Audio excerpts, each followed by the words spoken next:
Hello दोस्तों, नमस्ते नमस्कार। वेलकम टू गौरव जी के booster dose target with Gaurav Kumar and smart study with Gaurav Kumar में मेरे बच्चे दिल से हार्दिक स्वागत करता हूं। और फिर से आए हम लोग अपने एक नए हिस्ट्री के टॉपिक के साथ, जो कि हम लोगों ने बहुत टाइम से छोड़ रखा था, जो चल रहा था हमारा तुगलक डायनेस्टी। प्यारे बच्चे, तुगलक वंश, आप लोगों ने कई बार इस टॉपिक के बारे में भी सुना होगा। आखिर इस तुगलक वंश में हम लोग कौन से राजा के बारे में पढ़ रहे थे, आप लोग पुरानी वीडियोस को मेरी प्लेलिस्ट में जाके चेकआउट कर सकते हैं। Smart study with Gaurav Kumar के चैनल में आपको सारी की सारी हिस्ट्री की वीडियोस मिल जाएंगी।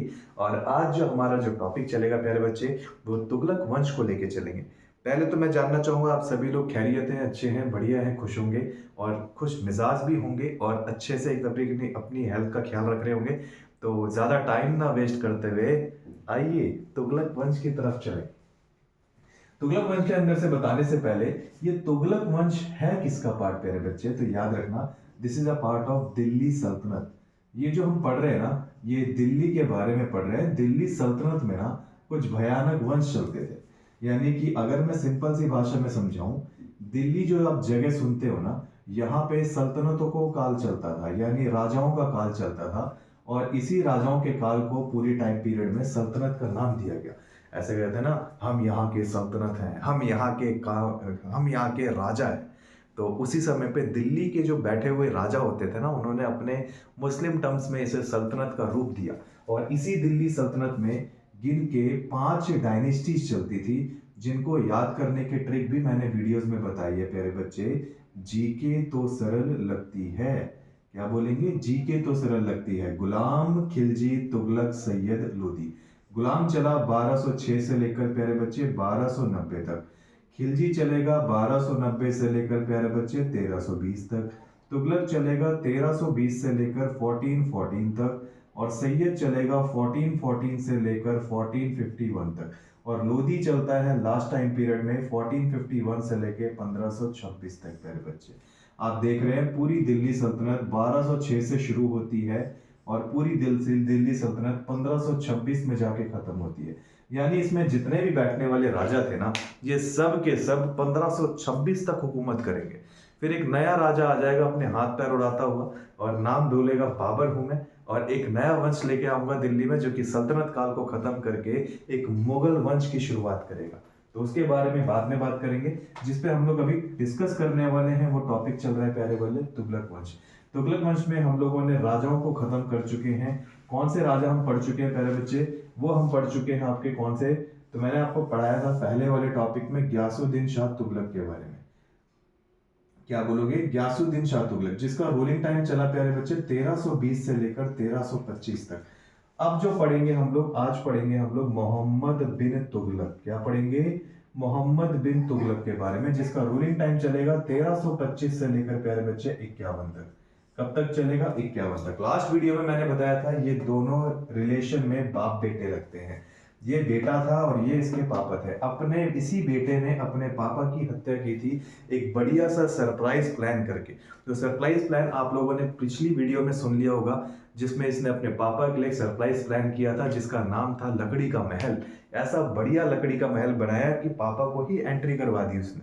और पापा जैसी एंट्री मारे, लकड़ी का महल पूरा भरा लकड़ी से इनके ऊपर गिरा और इसके पापा की डेथ हो गई। और मारने का तरीका किसके दिया था इसने, मोहम्मद बिन तुगलक ने कहां से सीखा, इसी के गुरु थे निजामुद्दीन औलिया नाम के, उन्हीं से ही इनको एक ट्रेनिंग सी शिक्षा मिली। आओ आगे बात करते हैं, इसी के टॉपिक को लेके चलते हैं सर। तुगलक वंश में आज जो हम राजा पढ़ेंगे वो पढ़ेंगे मोहम्मद बिन तुगलक के बारे में। तो टॉपिक डाल लेंगे पहले बच्चे, मोहम्मद बिन तुगलक। आखिर इसके बारे में सुना बहुत है सर, सुना ये भी है कि इसे कभी कभी कुछ लोग इसे एमबीटी के नाम से भी जानते हैं। और एमबीटी बोले तो एम से मोहम्मद, बी से बिन, टी से तुगलक। लेकिन कुछ लोग अलग अलग तरीका निकाल लेते हैं इसको याद करने का, बड़ा गंदा किस्म का राजा है। कहते हैं, कुछ लोग कहते हैं जी मूर्ख बिन तुगलक, इसे मूर्ख बिन तुगलक भी कुछ लोग कहते हैं। क्यों मूर्ख क्यों कहते हैं, क्योंकि पूरी दिल्ली सल्तनत में ना यही राजा ऐसा था जो एजुकेशन लेवल पे बहुत बढ़िया था। यानी पॉलिसी बहुत अच्छी थी इसकी पढ़ाने की, यानी पढ़ाने की कह रहा हूँ, इसकी एजुकेशन यानी कि एडमिनिस्ट्रेशन पॉलिसीज बहुत अच्छी थी। यानी कभी कभार कहते थे कि यही दिल्ली सल्तनत का ऐसा राजा था जिसके पास शिक्षाओं का भरपूर प्रमाण था। यानी एजुकेशनल सर्टिफिकेट बहुत बढ़िया थे इसके पास। ऐसा नहीं जैसे आप लोग बोलते हैं ना कि जी हमारे पास बीए भी कर रखी है, बीकॉम कर रखी है, बीएससी कर रखी है, एमएससी कर रखी है, बीए एमबीए कर रखी है, ये सारी चीज़ें ये आपकी एजुकेशन क्वालिफिकेशन है। ऐसे कहते थे दिल्ली सल्तनत में बस यही एक ऐसा राजा था जो सबसे ज़्यादा पढ़ा लिखा था। इतना ज़्यादा पढ़ा लिखा था कि हर तरीके की डिग्री इसके पास थी। लेकिन और दूसरी चीज़ थी इसके एजुकेशन का रिलेशन सबसे ज़्यादा इसका रिलेट करते हैं एडमिनिस्ट्रेशन से। और इसको तरीका भी बहुत अच्छे से आता था कि मेरे को अपनी पूरी दिल्ली कैसे चलानी है। ठीक है जी। गुरु भी थे इसके अच्छे खासे, निजामुद्दीन औलिया अच्छी अच्छी ट्रेनिंग देते थे। तो ऐसा बताते थे कि ये एजुकेशन लेवल पे अपनी सरकार, अपनी सेनाओं को, अपने लोगों को संभालना जानता था। कौन राजा था प्यारे बच्चे? मोहम्मद बिन तुगलक। लेकिन यही एक राजा ऐसा था कि बस इसे ना किताबी ज्ञान ज्यादा था, इसे प्रैक्टिकल ज्ञान प्यारे बच्चे बहुत कम था। इसी वजह से काम करने का तरीका इसको नहीं आता था, लेकिन इसको ज्ञान बहुत था। जब भी वो करने के लिए इम्प्लीमेंट करता था कोई ना कोई गलती हो जाती थी। जैसे राजधानी को लेकर ही ये बेचारा मूर्ख बना। ठीक है जी। इसे कहते हैं पढ़ा लिखा मूर्ख राजा। क्या बोलोगे मेरे बच्चे? इसको कुछ लोग टाइटल देते हैं पढ़ा लिखा मूर्ख। क्या बोलते हैं इसको? पढ़ा लिखा मूर्ख राजा भी कहा जाता है। अब इसके बारे में थोड़ी सी स्टोरी सुन लेते हैं, आखिर क्या हुआ था। दिल्ली सल्तनत में इस राजा का टाइम पीरियड माना जाता है, कभी आपसे पूछा जाए तो ये राजा भाई साहब आते हैं 1325 से लेकर 1351 तक। 1325 से लेकर 1351 तक लमसम 26 साल इसने दिल्ली पे हुकूमत की थी। अपने टाइम पीरियड में सबसे पहला काम क्या किया इसने? ऐसा बताते थे इसी राजा को बोलते थे रक्त पिपासु। क्या बोलते थे प्यारे बच्चे? रक्त पिपासु भी बोलते थे, यानी खून पीने वाला राजा। असली में नहीं खून पीता था, लेकिन लोगों से काम करवा करवा के, उनसे ऐसी खतरनाक काम करवा के उनका खून पी जाता था। और दूसरी चीज होती थी सर, इसे स्वप्नशील भी बोलते थे।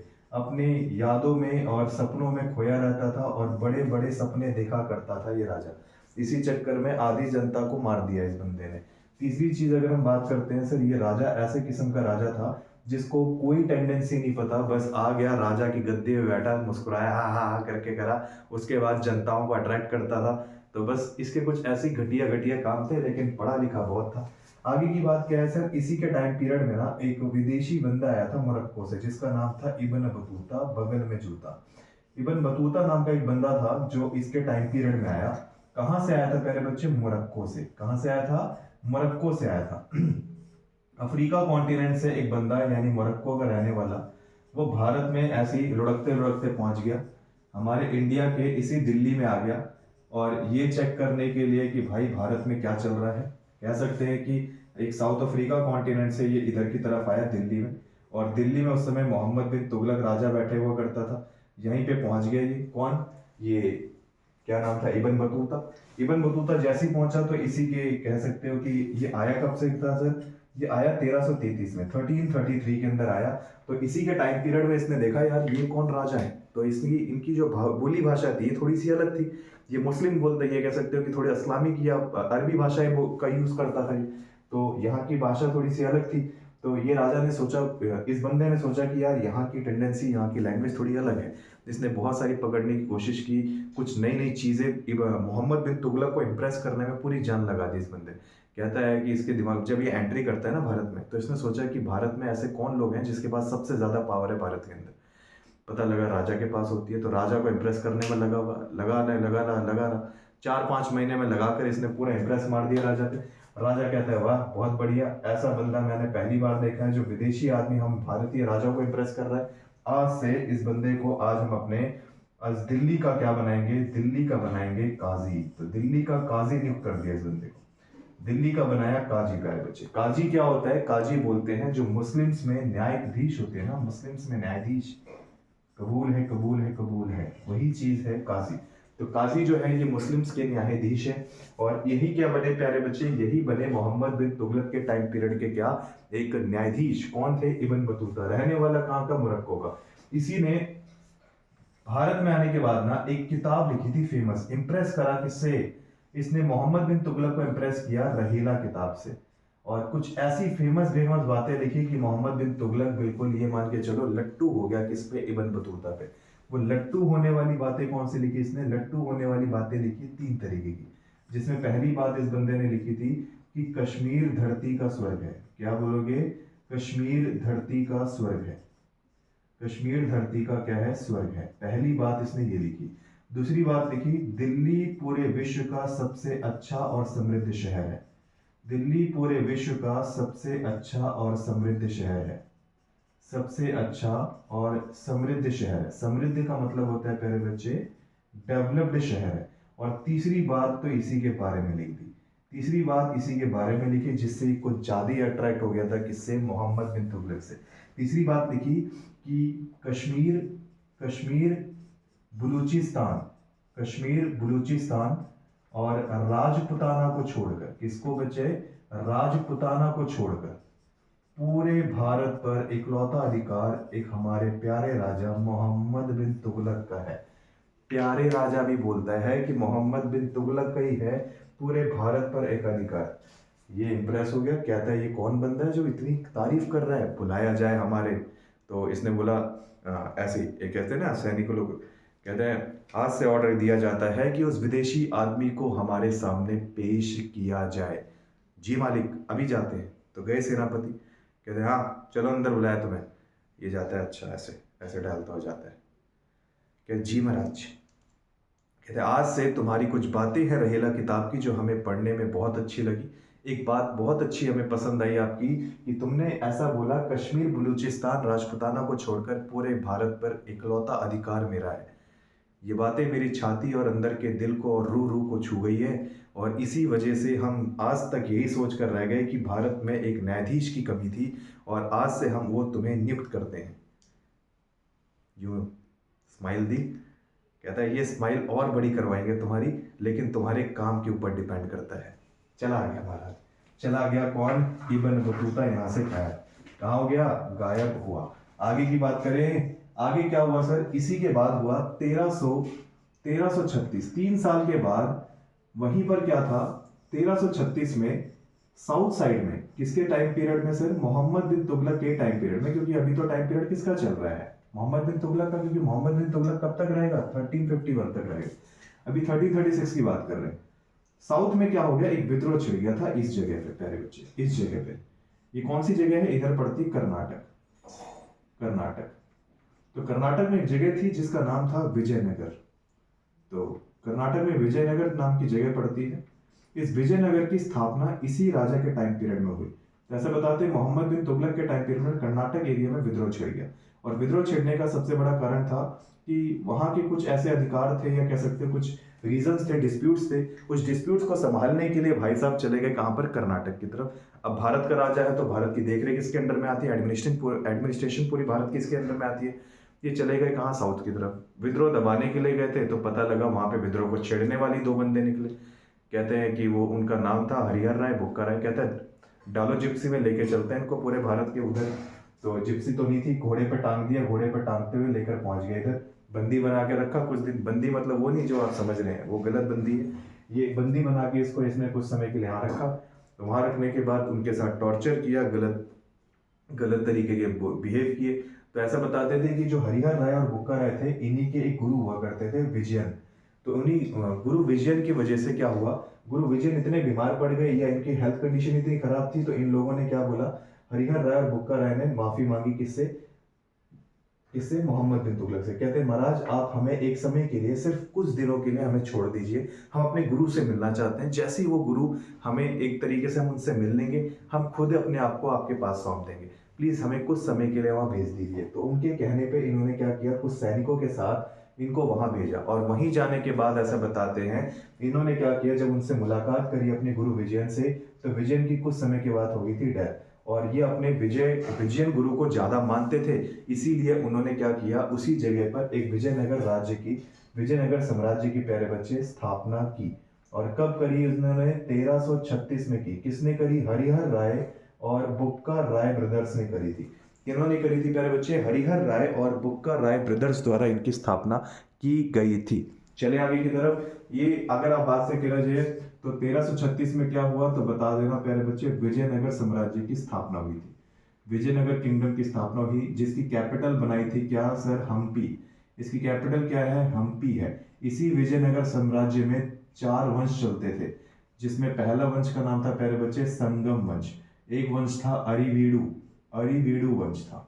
एक का नाम था प्यारे बच्चे सुलुभ वंश। क्या बोलोगे? सुलुभ। और एक चला था तुलुव वंश। ये 3-4 वंश चले थे किसके टाइम पीरियड पे? विजयनगर साम्राज्य का टाइम पीरियड। उसी के बाद कहानी आगे को बढ़ी, तो कहानी आगे बढ़ते बढ़ते सन आ गया 1347।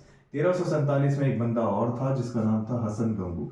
ये भाई साहब कहते हैं हमें भी चस्का चढ़ गया है एक राज्य समझा साम्राज्य बनाने का। इन्होंने भी साम्राज्य बनाया जिसका नाम था बहमनी साम्राज्य। तो इन्होंने कौन से साम्राज्य की स्थापना करी प्यारे बच्चे? बहमनी साम्राज्य। उस समय भी राज्य किसका चल रहा था? पूरे पूरे भारत में राज्य किसका था? तो बोलोगे प्यारे बच्चे उस समय भी साम्राज्य चल रहा था किसका? राजा थे उस समय मोहम्मद बिन तुगलक। क्या बोलोगे? मोहम्मद बिन तुगलक नाम था उनका। आगे की बात करें तो इसी टाइम पीरियड में साम्राज्य आगे बढ़ता जा रहा था और अगले का खून खोलता जा रहा था। किसका? मोहम्मद बिन तुगलक। कहते हैं यहाँ पर राजा मैं बन रहा हूँ, साम्राज्य ये महाराज बना रहे हैं। इनकी औकात देख रहे हो, इतने बढ़ गए कि साम्राज्य बनाने की कोशिश कर रहे हैं। मैं दिल्ली को बढ़ा नहीं पा रहा हूँ, ये साम्राज्य पे साम्राज्य बनाए जा रहे हैं। इसी चक्कर में इसको चढ़ रहा था गुस्सा, इसका खून खोलता था। लेकिन इसी खून खोलने के चक्कर में इसने बोला कि चलो कोई दिक्कत नहीं, बनाने दो, बच्चे हैं बना रहे हैं, क्या दिक्कत है। एक ना एक दिन बच्चा रोता हुआ बाप के पास ही आएगा, तब की बात तब देखी जाएगी। तो इसके अंदर कुछ कहानी ऐसी बनती चली गई जिसमें ये लड़ाइयों की भावना बढ़ रही थी। अब कहानी जब आगे बढ़ी तो कुछ टाइम में पता लगा कि दिल्ली वाला जो एरिया था, इस दिल्ली में कौन बैठा करता था? राजा मोहम्मद बिन तुगलक। एक दिन पता लगा कि भाई साउथ साइड के अंदर विद्रोह बढ़ गए, यहाँ पर डिस्प्यूट्स बढ़ने लग गए। क्या बढ़ने लगे प्यारे बच्चे? डिस्प्यूट। डिस्प्यूट मतलब होता है विद्रोह। अब विद्रोह बढ़ गए तो यहाँ पर अगर यहाँ के मान के चलो यहाँ के लोकल लोग ही संभाल लेंगे तो ये लोग वहां की कंपनी यहाँ के लोगों के नजरों में राजा बन जाएंगे। तो इसीलिए वो मोहम्मद बिन तुगलक को ये पसंद नहीं था कि यहाँ का कोई लोकल बंदा राजा बने। ठीक है जी।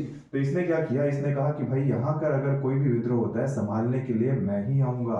तो मोहम्मद बिन तुगलक को पता लगा कि यहाँ पर विद्रोह छिड़ गया, तो इसने अपनी सेना को बटोरा और अपनी सेना को लेकर घोड़े से चला गया। घोड़े हाथी होते थे, घोड़े हाथी का यूज किया और पहुंचा ये करीबन करीबन करीबन करीबन 1-2 हफ्ते लगा दिए इसने पहुंचने में।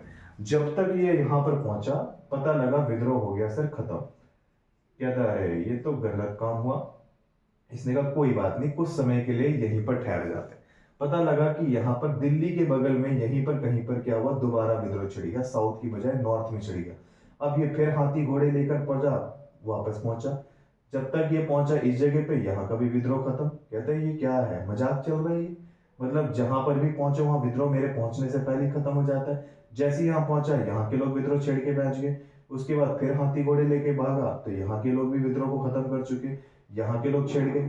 फिर उल्टा लेकर भागा तब यहाँ पहुंच गया तो यहाँ के लोग भी खत्म कर गए। कहते हैं ये तो मजाक चल रहा है। अब इसने बोला एक सेनापति को, कहते हैं एक सेनापति को बुलाया, कहता है एक इधर आओ, इधर आओ, इधर आओ, एक काम करो तुम ये एनालाइज करो कि हमारे उत्तर भारत में या दक्षिण भारत में विद्रोह की संख्या ज्यादा कहाँ हो रही है। जिस जगह होगी कैपिटल वहीं बनाई जाएगी ताकि हम उस विद्रोह को दबाने में सफल हों। कहता है जी महाराज आज ही हो जाएगा, आज नहीं अभी करके दो, काल करे सो आज कर, अभी करके दो मुझे ये डाटा।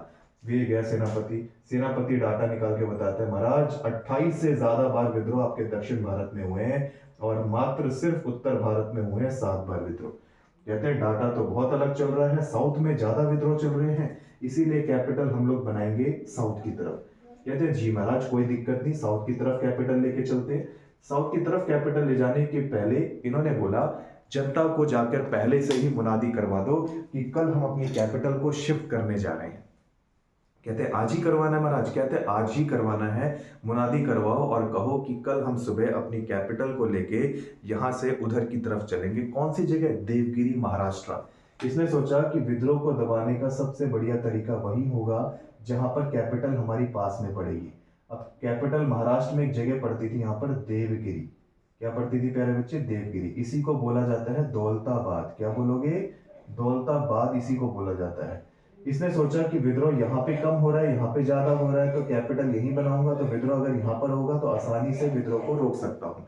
इस वजह से अब ये पढ़ा लिखा था तो इसकी थिंकिंग अच्छी थी, काम करने का इसको मैनेजमेंट अच्छी थी इसकी पूरी तरीके से। तो इसने मुनादी करवा दी रात भर में। मुनादी का मतलब जानते हो? अनाउंसमेंट। अनाउंसमेंट मुनादी करवा दी रात भर में। एक बंदा गया मुनादी करने के लिए, सभी लोग सुन लो यहाँ के लोगों और सभी लोग यहाँ के निवासियों सुनो, कल हमारे राजा यहाँ से अपनी कैपिटल यानी कि हमारी जो कैपिटल है, राजधानी है, वो यहाँ से स्थानांतरित करके कहाँ पर ले जाई जाएगी? देवगिरी। तो आप लोगों से निवेदन है, सुबह 4 बजे तैयार रहें, अपना संदूक बक्सा उठाएं और राजा के पीछे पीछे चलेंगे, धन्यवाद, ऐसी बात करके निकल आए।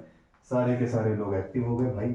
जैसे अब ये महीना चल रहा था जून का, जून के महीने में इसने क्या किया, रगड़वा दिया सबको।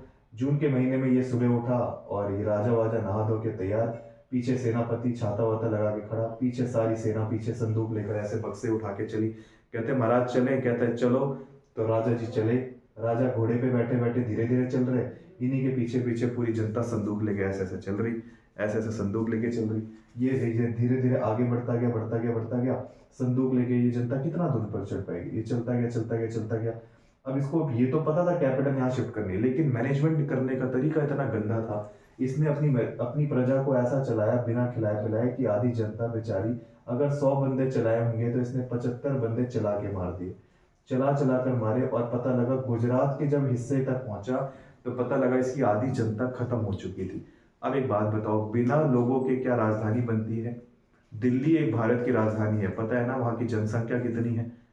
तो इसका मतलब एक तरीके से राजधानी की जनसंख्या होनी चाहिए।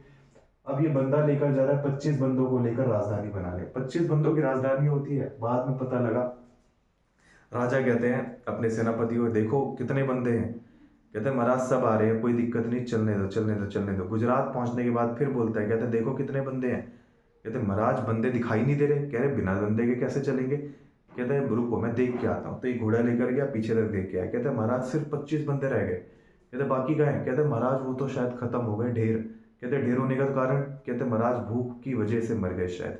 भूख की वजह से मरने की वजह से इसने बोला यार ये तो काम गलत हो गया, 25 बंदों की राजधानी तो बनती नहीं, एक काम करो उल्टा चलते हैं यहाँ से। अब गुजरात से उल्टा ले गए सेना को दिल्ली, आधी जनता यहाँ मारी, आधी जनता उल्टा लेगा। अरे कैसा राजा है, खून पिला के मार देगा, खून पी पी के मार देगा ये बंदा।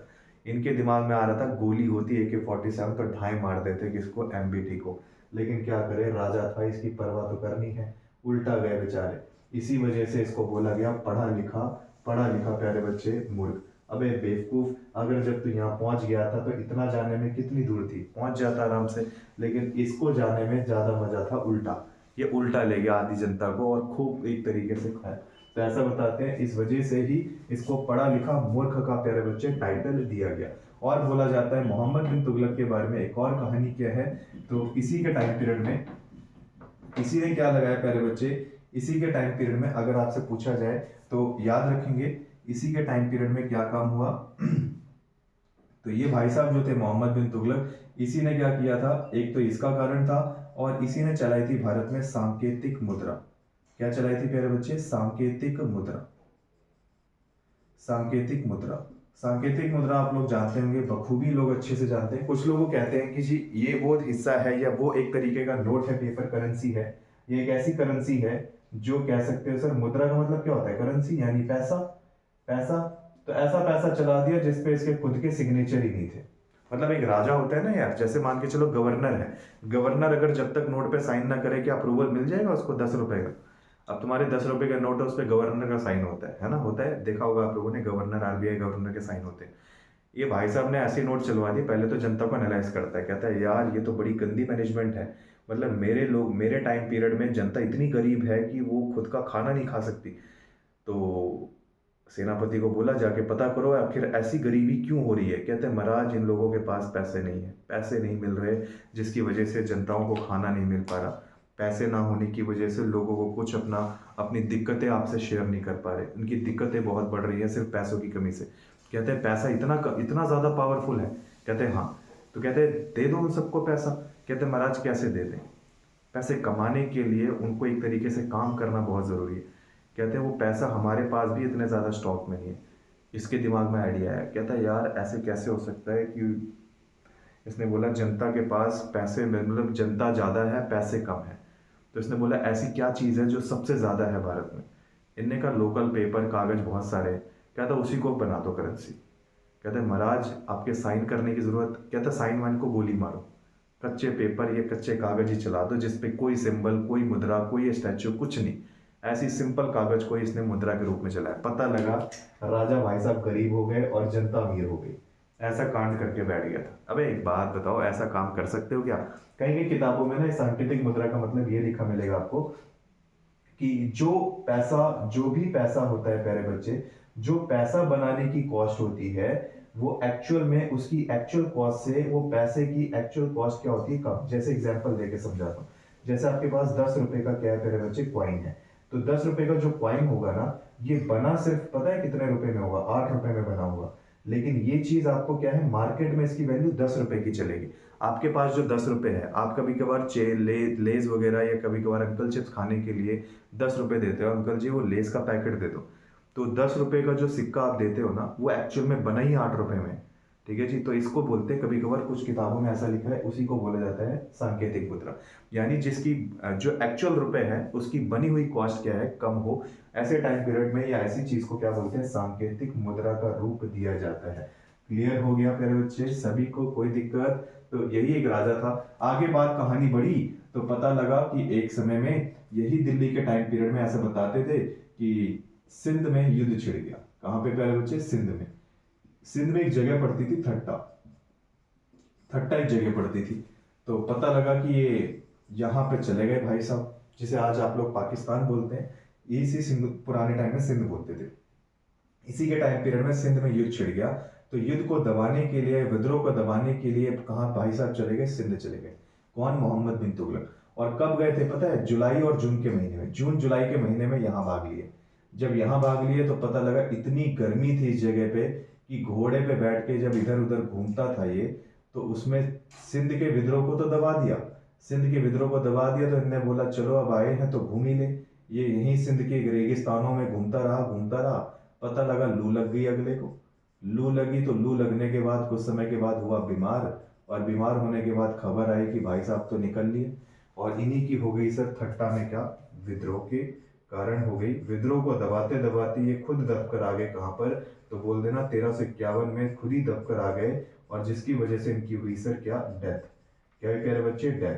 तब उस समय जब ये मरा था ना, तो एक व्यक्ति था जिसका नाम था अब्दुल कादिर बुदायनी। क्या नाम था प्यारे बच्चे, अब्दुल कादिर बुदायनी। ये भाई साहब ने ना एक स्टेटमेंट दी थी।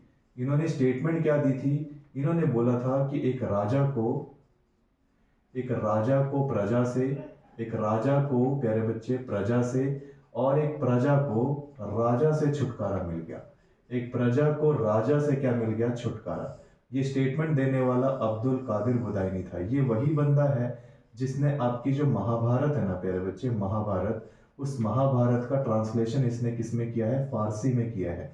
कभी पूछा जाए फारसी ट्रांसलेशन महाभारत का किसने किया प्यारे बच्चे, तो वो अब्दुल कादिर बुदायनी था। महाभारत है या रामायण है, इन दोनों में से किसी एक का है, देख लेना एक बार, आप लोग चेक कर लेना। रामायण या महाभारत में से किसी एक का इसने फारसी ट्रांसलेशन किया था।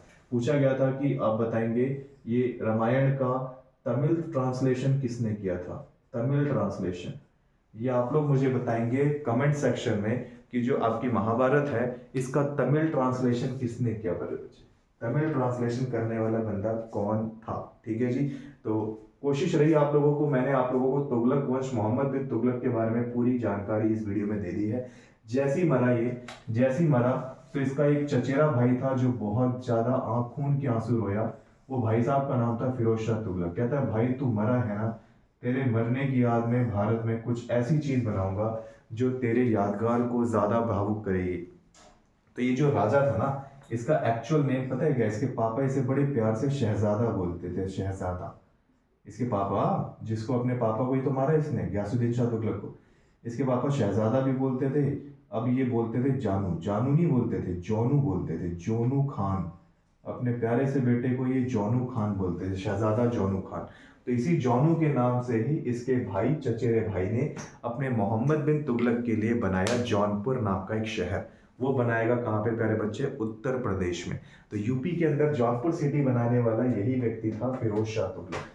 तो कभी आपसे पूछा जाए फिरोज शाह तुगलक ने कितने नगर बसाए, 300 नगर बसाने वाला राजा। नेक्स्ट वीडियो में इसी राजा की बात करेंगे। अगला राजा बनेगा सर कौन, फिरोज शाह तुगलक, जिसका टाइम पीरियड अभी बता देता हूँ, 1351 से लेकर 1388 तक रहेंगे महाराज जी। ठीक है जी, 1351 से लेकर रहेंगे 1388 तक। मिलते हैं नेक्स्ट वीडियो के अंदर, तब तक के लिए सभी को प्यारे बच्चे धन्यवाद।